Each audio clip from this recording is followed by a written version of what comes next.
Baik Bapak Ibu, alhamdulillah selamat datang kembali di masjid yang kita cintai, Masjid Jami PP Attaba, Jalan Kebun Kopi, Ciberem, Cimahi Selatan, Kota Cimahi, Jawa Barat. Tentunya berjumpa lagi bersama program Ngasuh Pengajian Ahad Subuh. Bagaimana kabarnya Bapak Ibu, masih tetap semangat dan sehat? Alhamdulillah. Dan kita selalu bersyukur kepada Allah SWT yang alhamdulillah di pagi hari ini di penghujung tahun 2024, tepatnya Ahad 27 Jumadil Akhir 1446 Hijriah yang bertepatan tanggal 29 Desember 2024, kita masih diberikan jatah usia lengkap dengan berbagai kenikmatannya, diantaranya nikmat sehat. Semoga kita dengan kesehatan kita ini bisa menambah amal soleh untuk kita semua. Dan kita akan segera sama-sama menyimak materi yang akan disampaikan oleh narasumber kita di program Ngasuh ini, yang akan disampaikan oleh Bapak Ustadz Asep Rohidin, yang akan mengangkat tema upaya mencapai sholat khusyuk bagian yang ketiga. Baik Bapak Ibu dan juga sahabat DM dimanapun berada, marilah kita simak bersama-sama 1 jam ke depan. Mangga Pak Ustaz. Mangga Mas. Innal hamdalillah nahmaduhu wa nasta'inuhu wa nastaghfiruhu wa na'udzu billah min shururi anfusina wa min sayyiati a'malina. May yahdihillahu fala mudilla lahu wa may yudlil fala hadiyalah. Asyhadu an la ilaha illallah wahdahu la syarika lahu, asyhadu anna Muhammadan abduhu wa rasuluh. Allahumma shalli ala Muhammad wa ala ali Muhammad kama shallaita ala Ibrahim wa barik ala Muhammad wa ala ali Muhammad kama barakta ala Ibrahim innaka Hamidum Majid. Amma ba'd. Jemaah yang Allah muliakan, yang memadati Masjid PP Taqwa, Yayasan Darul Muttaqin, Kebun Kopi, Kota Cimahi. Sahabat-sahabat sekalian, jemaah yang ikut ngaji live on air melalui media kami TV DM, by Facebook DM streaming, ahlan wa sahlan, selamat bergabung. Alhamdulillah, alhamdulillah, summa alhamdulillah. Kita sungguh amat bersyukur pada Allah Azza wa Jalla. Allah masih memberikan kesempatan kita untuk hidup. Dengan kata lain, Allah masih memberikan nikmat yang tak ternilai banyaknya. Dengan kesempatan hidup ini, artinya Allah Azza wa Jalla masih menunggu amal soleh kita, ibadah kita, taubatan kita, hingga kita masih punya kesempatan untuk meraih husnul khotimah, punya kesempatan untuk mentobati dosa kesalahan kita. Kita masih punya kesempatan untuk melakukan beragam amal soleh. Ya, kenapa saya katakan demikian? Saudara-saudara kita yang telah wafat itu, mereka tidak bisa apa-apa lagi. Kalaupun mereka menangis merintih mohon pada Allah, Rabbi laula akhartani ila ajalin qarib, minta dihidupkan lagi, tidak ada yang diizinkan. Kalaupun cuma sesaat, kalaupun dia janji kepada Allah, fa asaddaqu wa aku minas solihin, janji engke menghirupkeun deui dek loba sedekah, pasti aku akan menjadi orang yang soleh. Moal tinggalin berjamaah, moal malas ngaji, percuma kata Allah. Allah menyatakan a'udzubillahi minasyaitonir rajim wa la yakhullu nafsin idza jaa ajaluha. Allah tidak akan mengakhirkan kematiannya ketika telah datang ajalnya. Makanya sisa-sisa umur kita ini harus betul-betul dimanfaatkan untuk sesuatu yang bernilai ibadah, ya Pak ya. Jangan dimubazirkan. Kita dulu 3-4 pekan yang lalu kita bahas tentang juhud di gedung dakwah. Juhud itu adalah akhlak mulia Nabi dan para sahabatnya. Mereka memiliki sifat juhud. Para ulama membagi dalam 3 tahapan. Juhud yang pertama, mereka yang menjauhkan diri di berbagai macam hal-hal yang diharamkan. makanan misalnya, minuman, tindak perbuatan, kelakuan, dalam dagang, bisnis, tidak hanya asal gede untungnya. Kalau haram, no. Makanan tidak hanya asal enak, gratis, kadikun lah, blowok, enggak. Kenapa? Haram. Wujud level pertama. Ya, insyaallah ini sudah kita laksanakan ke poin pertama ini. Naik lagi levelnya, level kedua, juhud yang bisa meninggalkan segala hal yang tidak berfaedah. Bukan haram ini mah, hal-hal yang mubah. Al-mu'minun, coba lihat al-mu'minun. A'udzubillahi minasyaitonir rajim. Bismillahirrahmanirrahim. Innamal mu'minuna alladzi qad aflahal mu'minun alladzina hum an salatihim alladzina hum fi salatihim khusyun walladzina hum 'anil lagwi muridun. Al-ayat. Ini orang yang beriman itu mereka yang akan beruntun itu yang khusyuk dalam sholatnya, dan orang yang selalu menjauhkan dirinya anil lagwi muridun. Lagwi di segala macam bentuk-bentuk yang tidak ada faedahnya, yang tidak menghasilkan pahala, yang tidak bisa mendekatkan diri pada Allah. Bukan haram, bukan mubah. Jadi nggak ada barang juhud, ngadaweng, ngobrol ngalih kidul, ngadu bako, tiktokan, waktu dihabiskan dengan HP, ngalamun, ya, sepinggir jalan duduk-duduk, ada itu. Tiap malam tahun baru ramai kasur jelma, abing-abingan kayak itu tadi. Nah, kenapa? Dia sadar betul waktu yang Allah berikan itu, tiap jam, tiap menit, tiap detik itu amat sangat berharga. Baru kita nyaho, waktu itu sangat berharga. Idza jaa ajaluhum la yastakhiruna sa'atan wa la yastaqdimun. Nah, ketika malakul maut sudah ada di hadapan kita, baru nyaho bagaimana berharganya usia itu. Setelah nyawa ditenggorokan baru nyadar, ini teh mau teh geuningan. Sementara saat itu la yastakhiruna sa'atan wa la yastaqdimun, tidak mungkin bisa diakhirkan, dipundurkan, kalaupun cuma sesaat, sadetik mah lila teuing, sepersekian detik nggak bisa diundurkan. Masya Allah. Kalaupun kita ngomong pada Allah, tapi yang tadi saya sampaikan, ya. Jadi mulai hari ini sadarlah kita ini, sesadar-sadarnya, segera bertobatlah pada Allah, dan taubatan nasuha, sebelum ajal datang nanti timbul penyesalan yang dahsyat. Ya, tidak ada waktu Nabi dan para sahabat itu yang berlalu kecuali semuanya digunakan ibadah. Dua, yang ketiga ini lebih hebat lagi. Ya, orang juhud yang levelnya tinggi, para Nabi itu maka sudah membatasi diri dari segala yang halal, yang kiranya akan menghalangi taqarrub ilallah, mendekatkan diri. Yang halal apa ini mah? Minum itu halal. Orang juhud itu gak pernah mubazir. Baju itu halal. Cukup aja dua kan yang Nabi mah baju itu.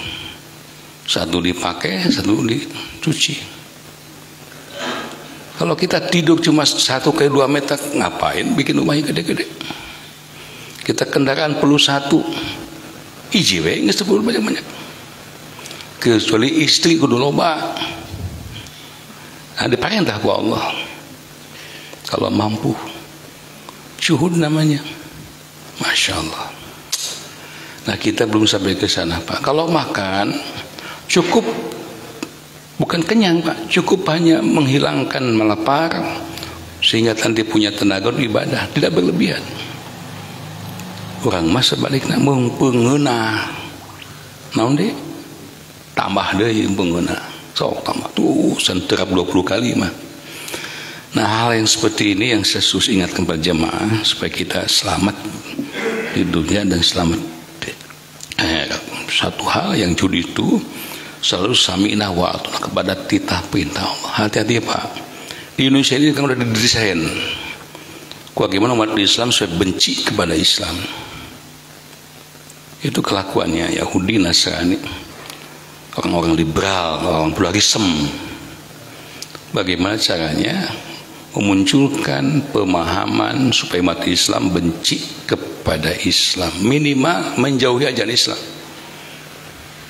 dengan dimunculkan berbagai macam pluralisme, macam Natal bersama, doa bersama, dikemas kita itu kan kemanusiaan. Bahkan di Al-Quran juga ada, Nabi Isa pun menyampaikan salam, ucapan Natal.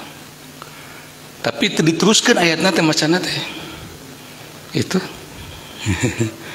ya, ingat timbul aja masyarakat muslim yang benci pada syariat Islam karena tidak sesuai dengan hawa nafsunya, tidak sesuai dengan kebiasaannya dan adat istiadat. Ketika ada ajaran Islam yang benturan dengan adat, dengan nafsu, kebiasaan, wah tambah ajaran sesat gitu. Di Al-Quran disebut ajaran sesat. Hati-hati ya. Benci kepada seorang boleh, benci pada siapapun urusannya, tapi jangan membenci kepada syariat ajaran Islam yang dilaksanakan. Hati-hati itu. Kufur, dolim, dosa besar.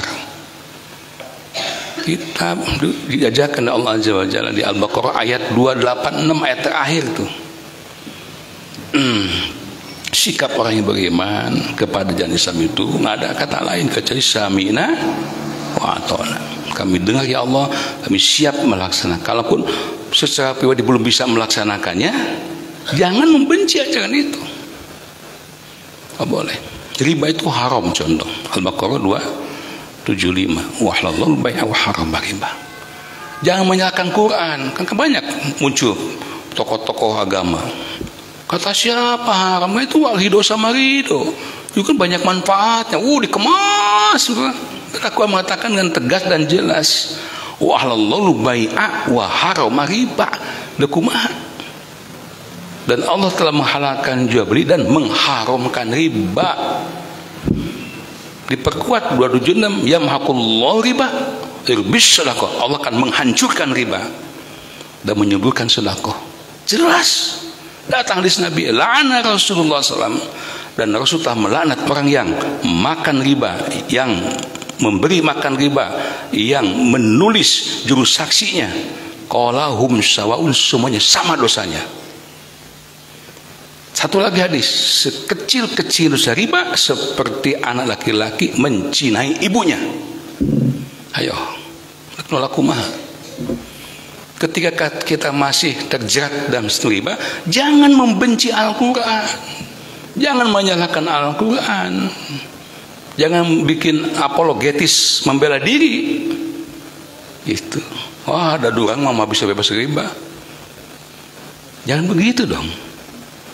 Ayat itu tegas melarang riba. Sikap gimana? Sami'na wa ata'na. Kalaupun saya bertahap, bertahap. Gimana cara bebas riba? Ya, yang kedua ini perlu saya sampaikan ini. Fankihu ma tobalakum minan nisa masna wa sulasa wa ruba'. Fa in khiftum alla ta'rifa wahidah alaya. Tikahi olehmu istri-istri yang kalian senangi 2, 3 sampai 4. Kata Allah itu, fa in khiftum alla ta'rifu, kecuali kalau kalian hariwang takut tidak bisa berlaku adil, cukup satu. Kalau mampu silakan. Dan Nabi melakukannya 9, khusus untuk Nabi. Para sahabat semua mengikutinya. Kenapa? Ini sunnah Nabi. Ibu-ibu dua melotot. Kalau melotot kepada personalnya boleh, hak Anda, tapi jangan lantas menentang hukum Allah. Gimana ya Ustad buka bojo langkung di hiji melotot, nah Ustad itu cenah nyandung. Sadar, tobat. Keheula teh deh. Awas ke asep kedin mah ke ngaji ya seuna. berdasarkan dalil ini. Membenci personanya itu Anda, hak masing-masing. Itu akhlak karakter namanya. Tapi jangan membenci Al-Qur'annya. Kufur itu. Hak baca Al-Maidah 45, 45, 47. Wih, mau dibacakan ruas itu. Itu. Saya mah teu mampu entong. Ibhimtum alla ta'dilu fa cukup hiji we. Aku mampu silakan. Ibu tong molotot. Mangga Bu, Pak, asal adil. Pahala itu bagi semua. Ya, dan masih banyak lagi. Waris. Yalah, sekedar sebelum kajian nih penting ini. Banyak orang yang membenci bab waris. Kenapa? Tak adil. Si nyai anak abah, si ujang anak abah. Kenapa? Laki-laki 2 bagian di kaum perempuan. Tak adil. Sawakeun ya katakeun. Naudzubillah. Yang adil itu kayak kata siapa? Tidak ada keadilan yang paling adil kecuali keadilan yang datang dari Allah. Yusikumullahu fi auladikum lizzakari hazil unsaya ini. Itu kata Allah An-Nisa 11. Bagikanlah harta warisan kalian kepada anak-anak kalian. Laki-laki 2 bagian, perempuan 1 bagian. Ternyata setelah dalam kenyataan kehidupan selanjutnya baru orang tahu, oh Allah tuh maha adil. Kenapa laki dapat 2 bagian, perempuan dapat sebagian? Laki-laki bakal nanggung. Nih santri-santri laki udah gede bakal nanggung kalian. Istri mah ditanggung. Ngatos maksudnya Anissa menjelaskan wabima anfaqu min amwalihim. Salah satu kewajiban suami ar-rijal qawwamuna 'ala nisa, si pemimpin di antara kaum wanita adalah dia harus wajib memberikan nafkah kepada istrinya. Jadi kalau ibu-ibu nyuhungkeun nafkah ke bapak tong ngambek Pak, da emang haknya. Aya bere henteu punten kitu we. Menang gajina badak bikeun kabeh harus saeutik wayahna. Da haknya. Jadi kalau laki-laki 2 bagian adil karena dia nanti kalau sudah menikah dia akan punya tanggungan. Wanita udah menikah, nanggung enggak? Enggak ditanggung. Harta suami, harta istri. Harta istri ya punya istri sendiri. Kade Pak menang minta ke istri, nggak boleh itu. Isi kerja misalnya, isi dagang misalnya, dapat income, jangan saha. Yang untuk dia sendiri, nggak ada hak suami, nggak boleh minta. Tapi kalau suami kerja, dagang usaha, punya penghasilan, hak siapa itu? Hak istri. Bikin kami. Tuh yang nyelapnya kopea, ayo nyelapnya. Untuk bisi we. Jangan. Nah, ketika kita suami ngasih istri ngasihan, itu sedekah yang terbaik. Itu Mas Broto, Mas Darto. Sedekah yang terbaik itu sedekah ngasih pada istri. Mata tong pedit ka bojo, kudu bager. Ya Bu. Oh, babe tamanya. Bismillah. Udah terlalu banyak kok saya ungkap itu. Fenomena yang muncul sekarang umat Islam didesain benci pada Islam. Tiba heula eta teh Pak. Tiba Yahudi kene. Nah, kan di DM ini kita ngaji Quran dan Sunnah. Wayahna kabur nafsu kita nggak sesuai, keinginan kita nggak sesuai, adat kebiasaan nggak sesuai. Ketika Allah menyatakan sami'na wa ata'na, baru kita jadi orang yang mukminun haqqo, layak masuk surga. Hati-hati, jangan sampai ada satu ajaran Islam pun yang hati kita menolak. Hati-hati, kufur itu. Ya, baik, makasih. Kali ini kita akan melanjutkan kajian Mas, upaya mencapai sholat khusyuk bagian ketiga. Cuma ada 2 hadis kok yang kita sampaikan, nanti banyak di Allah ya. Pemuli pertanyaan kajiannya silahkan diisi, yang mau nanya juga yang nonton di kolom komentar ya. Tidak boleh mengusap debu di muka ketika sholat. Apa maksudnya? Ya, ini kaitan dengan khusyuan. Wa an Abi Dar radhiyallahu anhu dari Abu Dar radhiyallahu qol berkata, qala Rasulullah sallallahu alaihi wasallam, telah bersabda Rasulullah sallallahu alaihi wasallam, iza qama ahadukum bis sholati, apabila salah seorang di antara kalian ya berdiri untuk melaksanakan sholat, fala yamsa iza qama ahadukum bis sholat, apabila seorang di kalian sedang melakukan sholat, fala yamsahil hasa, janganlah mengusap debu yang ada pada keningnya. Fa inna rahmata tuwajuhu, karena sesungguhnya ketika sholat itu rahmat sedang menghampirinya. Al-Khamsah ya. Jadi ketika sholat itu jangan mengusap debu yang ada di kening. Asbabul nurul hadis ini, sebab-sebab tulisin dulu. Para sahabat itu sholat di Masjid Nabawi belum berhambakan karpet seperti sekarang, Pak. Ima incuna mun, Pak. Karpet masjid ini incuna, Pak. Kalaupun ada jemaah usap menihipu masjidna, alhamdulillah. Mun dibanding jeung Madinah mah ima incuna. Alumni umrah tuh. Aduh. Alhamdulillah ya. Terima kasih kalau incuna di atas standar Pak ini. Masjid karpet kita ini di atas standar masjid yang lain. Kedulu mah berhampakan pasir, sehingga kalau sujud itu bangun sujud ramiping. Mas, apa ramiping, Mas? Meramiping, Mas. Banyak yang nempel. Setiap bangun sujud usap, sujud lagi, Allahu Akbar, usap lagi. Tidak lama ayat di TV dan buka kaharup lah. Ya, satu. Tiap sujud bukli ke tukang kene gitu. Nggak boleh itu. Kenapa? Fa inna rahmata tuwajuhu, sesungguhnya rahmat sedang menghampirinya.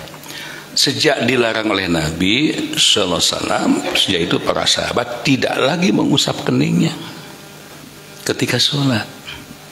Habis sholat, assalamualaikum warahmatullahi, assalamualaikum, baru mengusap mukanya, keningnya. Maksudnya apa? Mengusap debu. Jadi ngusap muka itu bukan bagian dari sholat. Mengusap debu, mun air nempel. Sekarang karpetnya bagus, nggak ada debu yang nempel, diusap wae, ditambahin. Biar jelas Pak, juga jelas. Ini hadis ini tidak perlu diusap. Nah, dalam sholat nggak boleh. Termasuk juga bukan ngusap debu aja, melakukan gerakan apapun di luar konteks sholat. Ya Pak Imam yang membaca WA, Bismillahirrahmanirrahim, Alhamdulillahirrahmanirrahim, maliki yaumiddin, ya kana gudu ya kana stain, teu katingali kumamun teu nyaho aya CCTV di hareup. Pada dipira tuh. Enggak boleh. Enggak boleh melakukan apapun di luar konteks sholat. Kenapa? Itu akan mengganggu kepada kekhusyuan. Satu hadis lagi, cuma dua Mas Ri. Ketika sholat hakikatnya sedang bermunajat kepada Allah Subhanahu wa Ta'ala. Karenanya tidak boleh meludah ke depan. Dulu karena masjidnya masih berhampakan pasir dan tanah, ya. Kadang-kadang pas sahabat itu juga meludah, ya karena belum tahu hukum. Wa an Anasin radhiyallahu anhu, dari Anas radhiyallahu anhu qol berkata, qala Rasulullah sallallahu alaihi wasallam, telah bersabda Rasulullah sallallahu alaihi wasallam, idza kana fis sholati, apabila seorang di antara kalian sedang dalam keadaan sholat, fa innahu yunaji rabbahu, sesungguhnya ia sedang bermunajat kepada Tuhannya. Yunaji rabbahu, ya. Jadi ketika sholat itu hakikatnya kata sabda Nabi SAW, kita sedang berhadapan langsung, bukan cuma berhadapan, sedang bermunajat, bukan cuma ngobrol di alam, bermunajat, meminta, memohon pada Allah. Maka itu nanti siang lain diharamkan itu melewati orang yang sholat, sutroh, pembatas. Dosanya lebih baik dia berdiri di situ menunggu 40 tahun.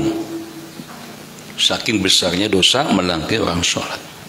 Tapi di Arab mah Pak, ya di lengkahannya dicepeng sih orang teh. Astagfirullah.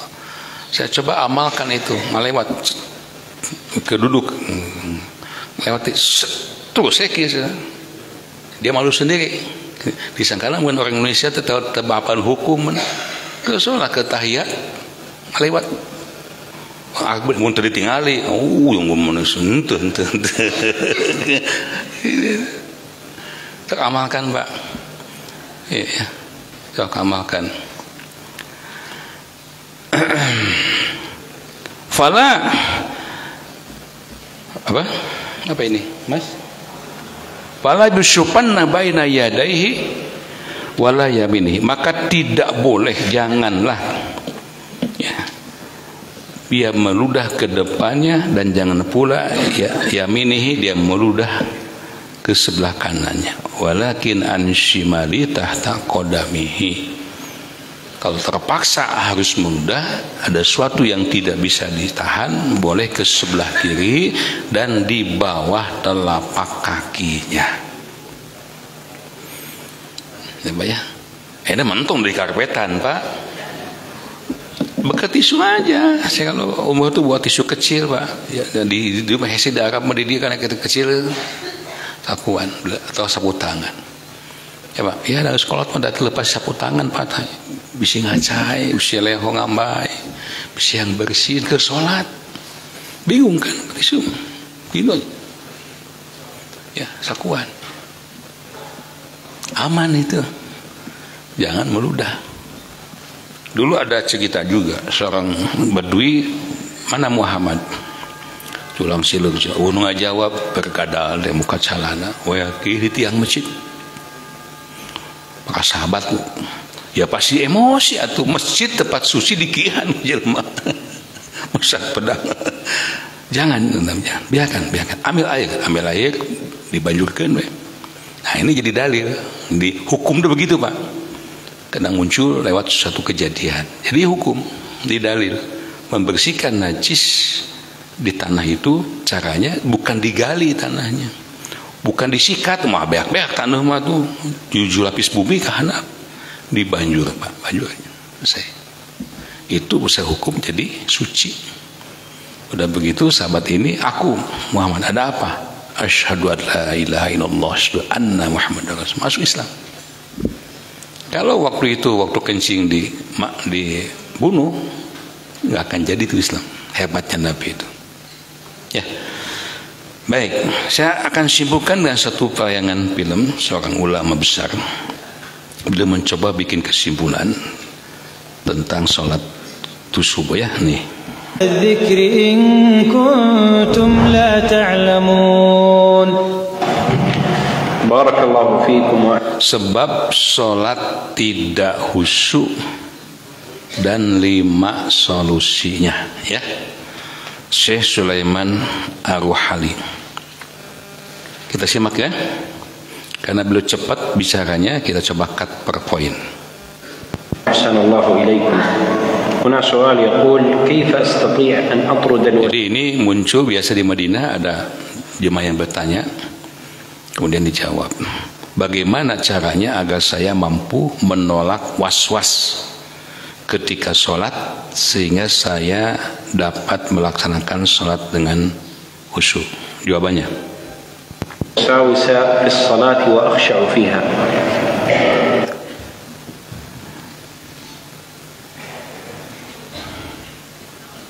حتى تخشع. agar engkau bisa khusyuk, engkau harus bekerja keras untuk menggapainya. الأمر يحتاج إلى جهاد والقاعدة. Dan kaidahnya, semakin tinggi nilai sesuatu, semakin sulit untuk menggapainya. Betul? Iya. أنه كلما عظم شأن الشيء صعب الوصول إليه. كلما عظم شأن الشيء صعب الوصول إليه ولكن الوصول إليه ممكن. Walaupun susah untuk khusyuk, tetap mungkin diraih, namun dengan kerja keras. فالأمر يحتاج إلى جهاد. أولا, hal yang pertama yang dapat membantu kehusyuan itu adalah من الأشياء المعينة على الخشوع أن تجعل engkau memiliki amalan sholat sunnah di rumahmu. Nah, kita ingat hadis Nabi, kalau beliau mau melakukan sholat rawatib di rumah, ya, afdalus sholatul mar'i fi baitihi ilal maktubah. Sebaik-baik sholat seseorang itu di rumahnya, kecuali sholat fardu. Rakaataini ba'da maghribi fi baitihi, rakaataini ba'da isya'i fi baitihi. Rasul kalau sholat ba'diyah maghrib di rumahnya, habis isya ba'diyahnya di rumahnya. Nah, kebetulan rumah Nabi pintunya tembus, Mas, ke masjid. Orang Citopeng maghrib ka imah heula, insyaallah salamat isana mah ka deui. Jauh teuing Pak Haji, meuli heula ka payun ka kebon kopi ya, udah sunat heula nyontosna Rasul mah enggak sae, tapi hoream ka masjid deui. Kalau begitu boleh enggak di masjid? Boleh. Ya. Lanjut. Tapi yang utama subuh misalnya, saya membiasakan di rumah nunggu Mas Broto selesai adzan langsung salat sunat. Bukan ke sini udah komat. Itu yang terbaik. Laka nasiban min salatin nafila fi baitik, haitsu la yarak ahad. Yang tidak diketahui oleh seorang pun selainmu. Ini ikhlas itu bukan cuma ketika sholat fardunya. Ini awalan dimulai, awalnya pun dia sudah mulai mendekatkan diri. Misalnya kita udah tahajud, udah witir ya, udah sunnah qobliyah, sumping ke masjid subuhnya insyaallah akan terbantu, akan khusyuk. Nas. Satu. Tusalli fi baitik. Engkau sholat di rumahmu tanpa diketahui seorang pun selainmu, walaupun hanya akhir malam. Kita nggak bisa sholat minimal 3 rakaat witirnya, mepet banget minimal 1 rakaat. Dan jangan dikatakan orang lain. Jebret si ibu teh pantot saya dijeblukeun, atuh hudang si bapak teh, aya naon Bu, ibu tuh si zaman me bade witir Pak, aduh. Jangan, nggak perlu orang lain tahu ya, jangan diperlihatkan. أحد من الناس ولو في آخر الليل فإن هذا مما يعينك على. Ini dapat membantumu untuk bisa khusyuk dalam sholat hingga akhirnya kehusuan akan menjadi kebiasaanmu. Wah, ini hebat. Kehusuan akan menjadi kebiasaanmu. Wah, muntos kieu Pak, hebat. Insyaallah ya. الخشوع حتى يصبح الخشوع لك سجية. أيضا Dua, sebagaimana dikatakan oleh para ulama, melakukan sholat sunnah sebelum sholat wajib. العلماء تقديم صلاة نافلة قبل الفريضة، فما تأتي تدخل الفريضة. Jangan langsung masuk melakukan sholat wajib. Duhur Pak, kadar wajibnya qobliyah. Asar teu aya kan da tahiyatul masjid. Itu ya, jadi jangan langsung masjid. Kalau bapak nggak bisa di rumah, kalau bisa di rumah qobliyahnya masuk masjid, tahiyatul masjid. مباشرة تقدم نافلة إما في البيت ولا في المسجد. Tapi lakukan sholat sunat baik di rumah maupun di masjid sebelum melakukan sholat. Kalau olahraga mah ya pemanasan Pak. Langsung kecebur renang insya Allah gaya batu mah hudang deui. Ada pemanasan dulu. قبل الفريضة قال العلماء هذا Kata ulama, hal ini dapat membuat hati kita hadir ketika sholat. Beda Pak, enak sudah aktivitas kerja capek langsung fardu luhur, beda itu. Ingatlah masih pas-pas belum imut karena hutang, imut karena produk belum selesai, wah tagihan macam-macam. Kondisikan dulu. Ya, kita sedang sholat. يحضر في الصلاة ومنها Yang ketiga, engkau merasakan apa yang engkau baca ketika sholat. Iya Pak Noeset ya Pak. Suka Pak? Pernah? Sering? Okat kahiji? Lagi Al-Fatihah, saya potong. Kayak itu nama. Allahu Akbar. Setiap bacaan subhanakallahumma rabbana wa bihamdika Allahumma gfirli. Lalu atau sudah pernah dihayati sambil teringat dosa-dosa kita. Maha suci Engkau ya Allah, dengan memujimu ya Allah, Allahumma gfirli, ampuni dosaku. Terbayang dosa-dosa yang pernah kita lakukan itu, yang orang lain nggak tahu. Itu yang akan menunjang kehusyuan. Makanya para sahabat ada yang lama sujudnya itu selama tawaf 7 keliling. Tawaf 7 keliling itu paling cepat pas 4 jam. Paling cepat. Kalau padat mungkin setengah jam. Ada sahabat sujud bercengkat-cengkat pakai 7 keliling tawaf. Kenapa? Karena khusyuk itu. Ketika dia bilang subhanakallahumma rabbana wa bihamdika Allahumma gfirli, maha suci Engkau ya Allah, dengan memujimu ya Allah ya Tuhan kami, ampunilah aku. Nah ketika dia bilang Allahumma gfirli ya Allah, ampun aku, terbayang dosa. Makin terbayang dosa loba, diulang-ulang lagi 2 kali, 5 kali, 10 kali, 20 kali, 30 kali tuh, insyaallah. Nanti ya kalau umroh ya, kalau banget umroh lagi, gitu Pak, lakukan di sana. Coba lihat pemandangan di sana, banyak yang sujudnya lama sekali. Dia sok seberapa menit dia usut? 5 menit. Nah, sekali ge cengkat imam 2 kali ge. Lailah teuing imam di sini. أشعر معنى ما تقول في الصلاة. فعندما تقول الله أكبر تستشعر هذا. Ketika engkau mengatakan contoh Allahu Akbar, rasakan maknanya. Apa maknanya? معنى. وعندما تركع. Ketika engkau ruku dan membungkuk karena ketaatan kepada Allah. Gini Pak, kan cara kita menghormati manusia begini Pak, unggek, damang, Pak damang, unggek kepada Allah, bukan unggek ke ruku.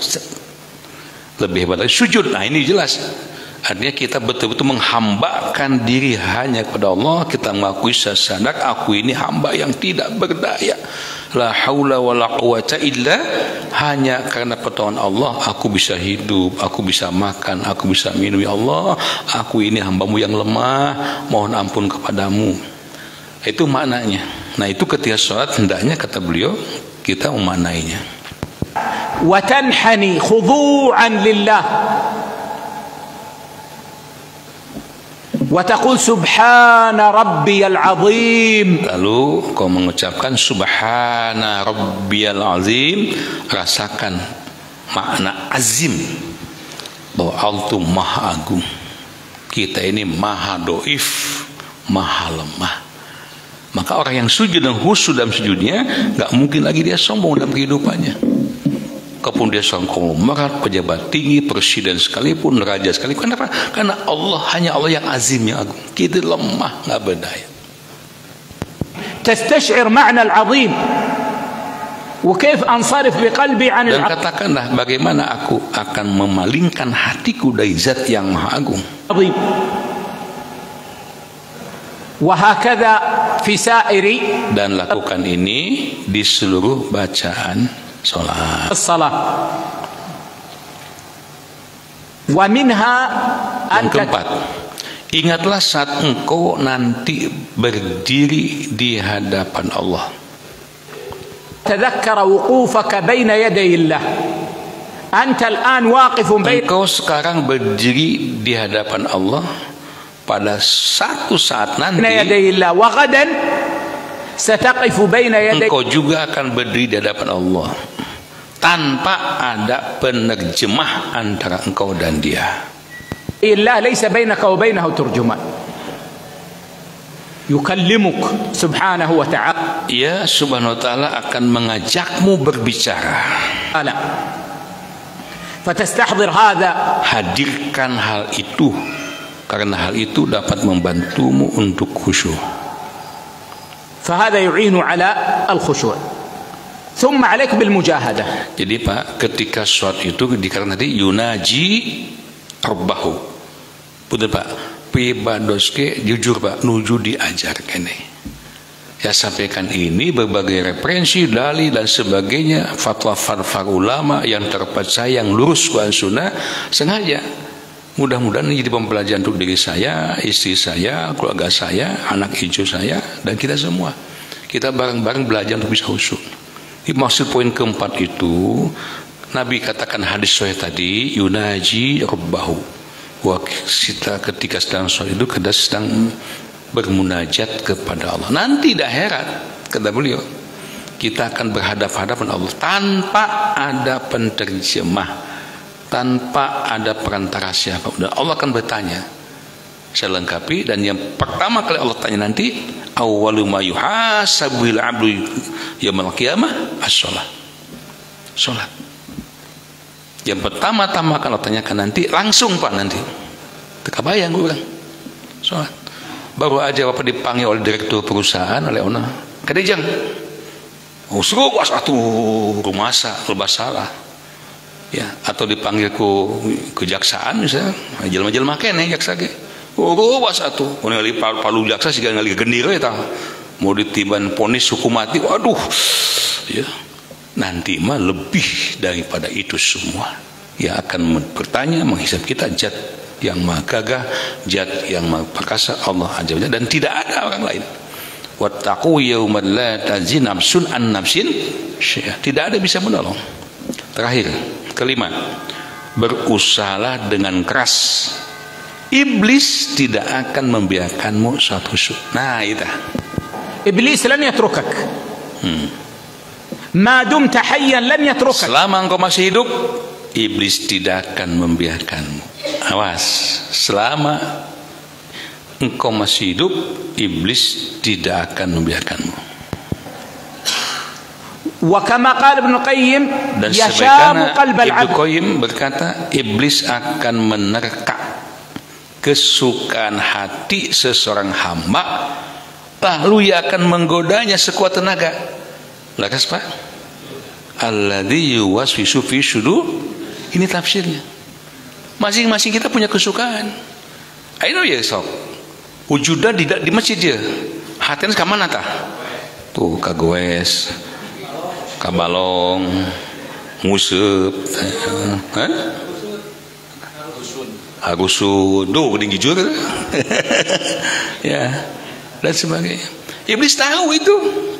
Digoda, saya mengkanding can buka bekal, kan dek nimel, usan nimel. Padahal kita lagi baca bacaan sholat, tapi hati kemana wae? Makanya harus berusaha dan keras. Wa ya'tihi min haitsu yastati'. Insyaallah. An-nas yusallun. Orang-orang yang sholat dalam satu saf nih. Saf. Di sini ada 30 ya? Pak, 30-an? Kan? 33 satu saf, 1 2 3 7 kali 33 100. Nah, ya. Wa aktsaruhum, kebanyakan mereka tidak menghadirkan hatinya. Tuh geningan. La yuhdiruna qulubahum. Lakin laysa fi syai'in wahid. Alladhi yuhibbu al-'ilm, bagi yang suka dengan ilmu kan bagus. Iblis akan datang dan permasalahan ilmu. Tuh, ya, orang hamba Allah yang soleh, yang ahli ibadah, yang suka dengan kebaikan pun, iblis datang dengan kesukaannya. Ustad tuh ke ceramah ke al-haq, terus ke al-haq ke kabu beli, ke burumuanya, di mana sarapan tuh, di mana jalannya? Dasar iblis. Yujib lu iblis al-ilm. Lanjut. Allahu Akbar. Ketika saya mengatakan Allahu Akbar, iblis datang dengan beberapa persoalan. Masalah. Wa'alaiha ishkal. Persoalan ini ada beberapa permasalahan, yang ini solusinya adalah seperti ini, dan yang itu solusinya seperti ini. Ngomong sorangan hingga memalingkan dari keusuhan. Beres sholat leungit teh. Tadi teh naon ke sholat teh apa ini pinter apa? Wah, kieu ke sholat mah tuh beres sholat leungit kenapa? Iblisnya selumpat. Insyaallah. Bikadza wa hadza kadza wa hatta idza sallam rahat al-masjid. Namun tuhnya setelah salam semua permasalahan tersebut lenyap tanpa sisa. Saya kuasih jeung abdi seh. Pendapat. Dan bagi yang suka sepak bola, iblis akan datang dan urusan sepak bola. Yang suka dengan masak, ibu-ibu, iblis akan datang dan urusan memasak.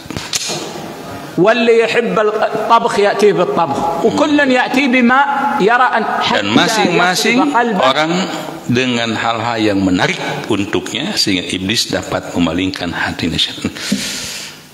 Mudah-mudahan ya bertahap aja Pak, ilmu yang kita hadirkan di program Nasu ini sedikit demi sedikit berbagai sumber, dengan tujuan harapan mudah-mudahan ada sesuatu yang kita bisa pahami dan kita amalkan hingga endingnya nanti, puncaknya nanti kita betul-betul bisa merasakan suatu khusyuk dan terus terbiasa di mana saja, kapan saja kita sholat selalu khusyuk. Ya Pak ya. Baik, dan sebagai tambahan dari yang 5 poin itu, yang ke-6 saya tambahkan, coba usahakan sesekali sholat di depan Ka'bah. Ya. Itu betul-betul insya Allah punten saburaung-buraung na jelema, non buraung deh Mas. Di hadapan Ka'bah Bu, ngeluh. Betul Pak. Insya Allah. Bagi yang udah rutin, yang udah biasa, alhamdulillah coba rutinkan Pak. Ya, tolong penting 1 tahun sekali atulah ibadah umroh itu ya. Ibadah umroh, badai sholat berjamaah di payunan Ka'bah gitu ya lah. Yuk ajakan yuk, ayo itu orang sholat di payunan Ka'bah untuk mencapai kekhusyuan. Baik, silakan Mas, kita coba dialog ya. Mohon maaf kepanjangan nih ya. Baik, Bapak Ibu, alhamdulillah kita sudah sama-sama menyimak materi yang disampaikan oleh narasumber kita, dan masih ada kesempatan, tentunya kesempatan ini kami berikan kepada Bapak Ibu semuanya yang akan bertanya di seputar tema ataupun di luar tema. Mangga, mungkin untuk bapak-bapaknya yang sudah mengisi formulir, dari Pak Haji, mangga mau langsung Pak Haji. Silakan. Ya, formulir ambil, kita jawab cepat ya sekarang ya. Karena waktu mepet bisa jawab cepat ya.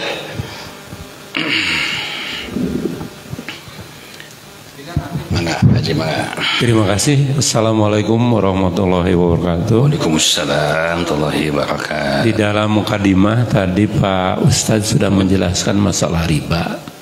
Ini saya sangat penasaran Pak Ustadz. Kebetulan saya sebagai pegawai digaji oleh negara misalkan 5 juta per bulan. Nah dalam hal ini tentu di situ ada unsur riba. Kenapa? Itu mendapatkan bunga misalkan Rp500 bunga itu, tetapi potongannya itu 12.000 misal atau 12.000 ya. Tentu kalau dikalkulasikan itu lebih besar daripada potongan daripada penghasilan kalau dilihat dari perhitungan tersebut. Nah juga saya ingin bertanya, pertama itu, yang kedua adalah masalah perbedaan bank konvensional yang saya rasakan dengan bank syariah. Kalau saya perhatikan, kebetulan saya mencoba ya waktu itu juga ke konvensional, itu tentu ada ijab dan kabul ya, tetap secara tertulis, kemudian ada istilahnya bunga, tetapi di syariah juga istilahnya bagi hasil begitu tuh, kalau saya perhatikan hampir sama saja begitu ya. Nah, bagaimana menurut Pak Ustadz ini masalah riba, walaupun kecil juga kan bermasalah riba ini, walaupun 500 rupiah atau 1 rupiah tetap riba. Nah, bagaimana ini solusinya dengan kondisi yang seperti saya alami gitu ya, sebagai pegawai yang sulit untuk menghindar. Itu saja barangkali. Assalamualaikum warahmatullahi wabarakatuh. Assalamualaikum. Pak Haji, saya tangkap kata kuncinya, bagaimana solusinya ya. Kalau bahas riba panjang lagi, bagaimana solusinya? Jawabannya pasti Al-Baqarah ayat 275 terakhir. A'udzubillahi minasyaitonirrajim. Faman ja'ahu mau'idatun mir rabbih. Setelah Allah menjelaskan riba itu haram, kemudian maka barang siapa yang telah datang kepadanya mau'idah, pelajaran, nasihat tentang bagaimana haramnya hukum riba, mir rabbi, dari Tuhannya, di Allah Azza wa Jalla. Macam malam ini, subuh ini kita dapatkan hidayah dari Allah, kita bahas tentang ini. Fantaha, lantas dia berhenti. Itu solusinya. Fantaha, berhenti. Ambil atas pensiun aja. Maka apakah kata Allah, falahu masalab. Maka ketika dia berhenti, ya apa-apa yang telah lalu dimaafkan oleh Allah. Wa amruhu ila Allah, dan urusannya kembali kepada Allah. Dimaafkan, Pak. Namun wa man ada, barang siapa yang balik deui, maka apa kata Allah, faulaika ashabun nar hum fiha khalid. Maka mereka itulah penghuni api neraka dan mereka kekal di dalamnya. Yang sudah, sudah. Yang belum, jangan. Yang sedang, berusaha untuk fantaha, berhenti. Terlepas apa nama perbankannya, mau konvensional, mau syariah, dan yang diharam itu, yang diharamkan dalam Al-Quran itu bukan lembaganya, bukan namanya apa, sistemnya. Kok namanya syar'i, istilah-istilah Islami, tapi kok sistemnya riba tetap haram. Ima saya ulang tahun milad, oh milad ulang tahun kene nyaho kalau pasan milad, iya saya ulang tahun milad, ya milad cenah. Ya samalah ulang tahun itu.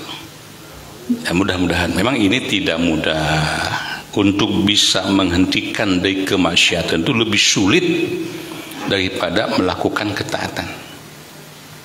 Sulit. Berlapis-lapis sulitnya. Ya, mudah-mudahan Pak Haji selajengna bakal diselamatkan banyak. Ya, silakan, Mas. Baik, masih ada. Mangga dari Pak Haji Endang, mangga. Pak Haji Endang, mangga. Assalamualaikum warahmatullahi wabarakatuh. Waalaikumsalam warahmatullahi wabarakatuh. Pak Ustad, abdinarkeun perkawis. Kalau kita sholat kan berhadapan langsung dengan Allah, Pak. Iya, betul.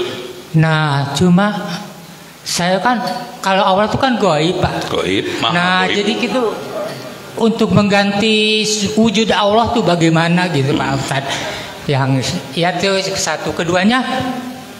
Kalau saya nganjang ke besan 1 bulan, apa jamaah kosornya 1 bulan juga atau cukup 4 hari? Karena ada kedua pendapat itu, Pak.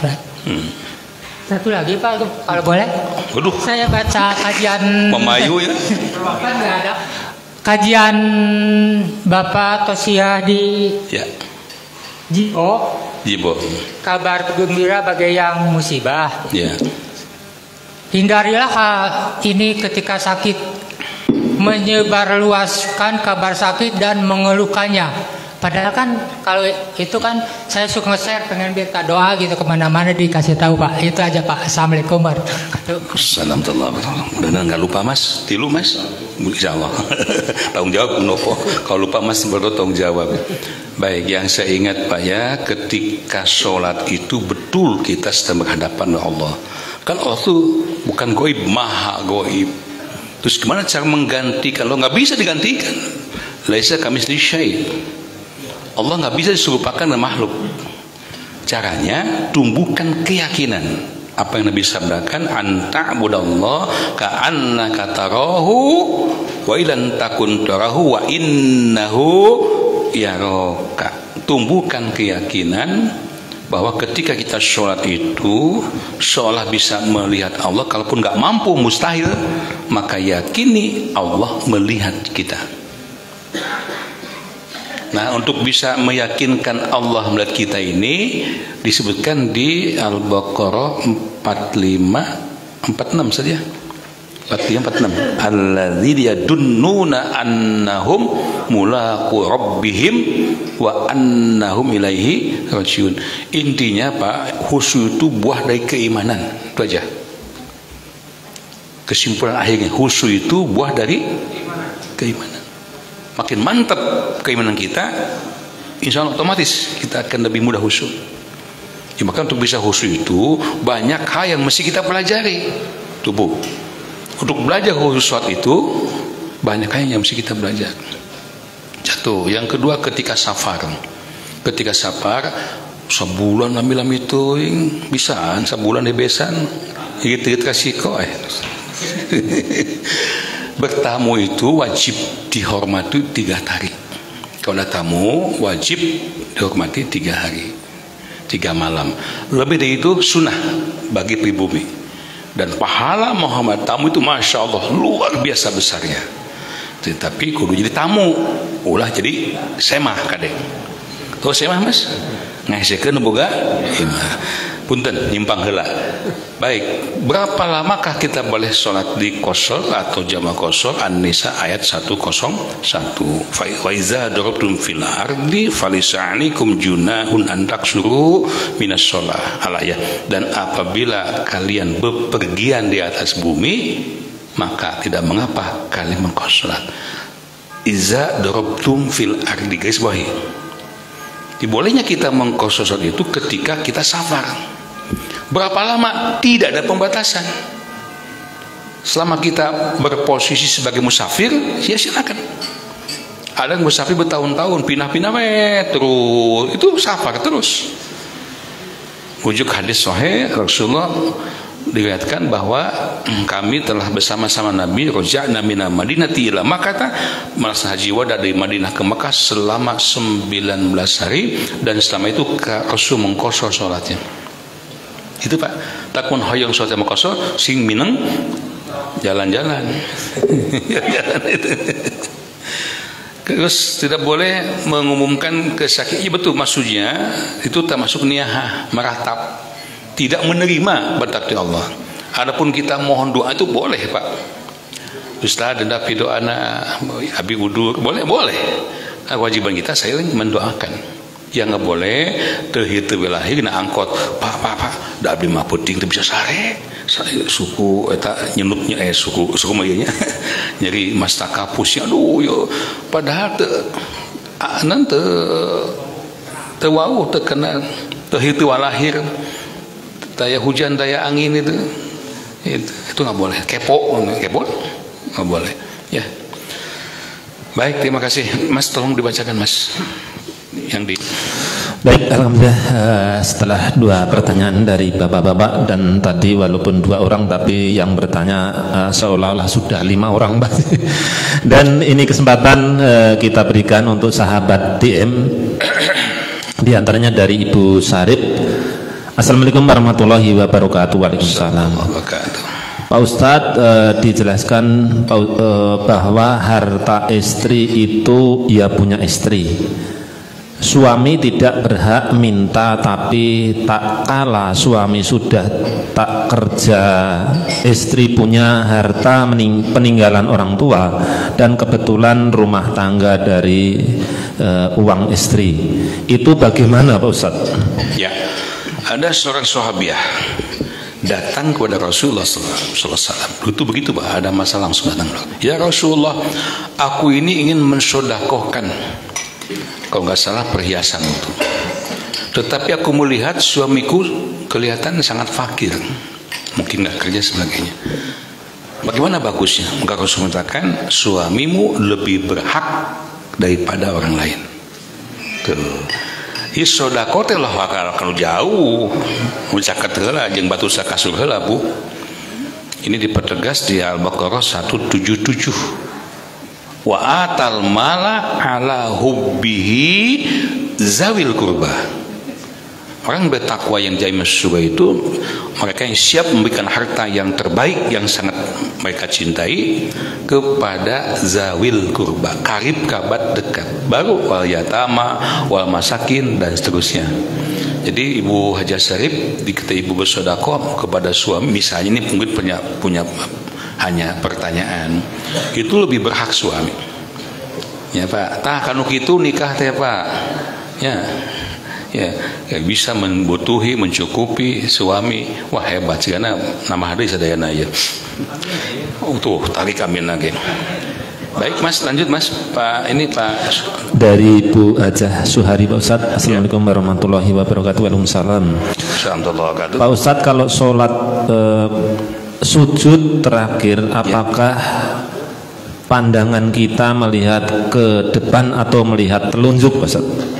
Sujud mantu ungku kahana tahiyat punya kemana melihatnya, melihat tempat sujud ya, melentong ningali curug batur komo. Ada jemaah ini pernah saya ceramah di kampung, Ustadz masa kali kapok berjamaah ngilu jumahan di Bandung liur bapak masina. Nah, pam kali da curugna kami utak-utakan. Ai bapak menghatikan batu atuh. Beun ke suatu kieu we ulu utak-utakan kabeh. Ini intermezzo Pak, atuh tong ngali batu hosu we nya lira yang ke tempat sujudnya. Terus ya. Baik, dari Pak Deden Stiana dari kawasan Sukabumi, Pak Ustadz. Assalamualaikum warahmatullahi wabarakatuh. Waalaikumsalam. Pak Ustadz mau bertanya, ada yang menerangkan kalau berdoa di dalam hati untuk orang yang sudah meninggal tidak akan sampai kecuali di atas kuburannya. Apakah itu betul, Pak Ustadz? Salah. Apakah itu betul? Kita bertanya, jawabannya salah. Mana dasarnya? Doa itu bukan tambang, bukan tali. Dimanapun kita berdoa sampai kepada Allah. Ghafir 60 ayat 40. Ud'uni astajib lakum. Berdoalah kan langsung kepadaku, niscaya aku akan memperkenankan doa kalian. Ya, mau di atas kuburan, jangan di atas kuburan, nggak boleh. Kuburan ditincak atau maksudnya mungkin ketika ziarah, silakan berdoa. Mau di masjid, mau kapanpun, dimanapun kita berdoa pada Allah, mendoakan seorang hamba yang telah wafat, nyampe Pak. Apakah dalam hati? Ma tastahi anfusukum. Allah Maha tahu apa yang ada dalam hatimu. Tanpa diucapkan pun Allah Maha tahu. Dan apa yang akan kita ucapkan Allah Maha tahu. Makanya hati itu husnudon, jangan suudon. Semua dikata oleh Allah. Tidak ada satu hal, ucapan, tindak perbuatan, niat hati yang tidak dikata oleh Allah. Hati-hati. Kita bisa aman di pandang manusia, tapi tidak akan bisa aman di pandangan Allah. Ya Pak ya. Alhamdulillah, Ibu cekapnya, cekap Pendeka Sukajadi Bu. Sekian dan terima kasih semuanya. Alhamdulillah. Insya Allah kita ketemu lagi tahun depan. Insya Allah. Terima kasih perhatiannya, infak wakofnya. Yang kita butuhkan tinggal 150 dus lagi. Ganit senilai 200.000 rupiah. Jazakumullah khairan. Pak Smimo, Baco Ceker Baros, terima kasih. Pak Dadang Safaat, Kang Dadang, Damang, Ibu Rahaitin, Bu Syarif, alhamdulillah. Pipi Puspita Ciwidey, Pak Gang Deden, Sutiana Sukabumi, Wiwin Widya Putri Imas, Tonuhun Monopega, orang mana Monopega teh? Lilis ya, Bawa Yuyun Yuningsi, alhamdulillah Bawa Yuyun nun. Anwari dan sebagainya. Terima kasih. Allah manfa'na bima 'allamtana wa 'allimna ma yanfa'una, rizqna ilman yanfa'una. Amin ya rabbal alamin. Walhamdulillah rabbil alamin. Assalamualaikum warahmatullahi wabarakatuh. Waalaikumsalam warahmatullahi wabarakatuh. Baik, terima kasih kepada narasumber kita Bapak Ustadz Asep Rohidin yang pada kesempatan pagi hari ini telah menyampaikan ilmunya di program Ngasuh. Semoga apa yang beliau sampaikan menjadi ilmu yang bermanfaat. Dan juga kami ucapkan banyak terima kasih kepada Bapak Ibu semuanya yang pagi hari ini masih tetap semangat untuk selalu istiqomah menghadiri acara Ngasuh ini, dan juga sahabat DIM dimanapun berada, terima kasih yang sudah bisa menyimak dari awal sampai akhir, yang telah menyampaikan pertanyaannya. Semoga menjadi ilmu dan kita diberikan kesehatan sehingga kita bisa berjumpa lagi di Ahad yang akan datang. Baik, kita akhiri alhamdulillahirabbil alamin. Subhanaka Allahumma wa bihamdika asyhadu alla ilaha illa anta astaghfiruka wa atubu ilaika. Assalamualaikum warahmatullahi wabarakatuh.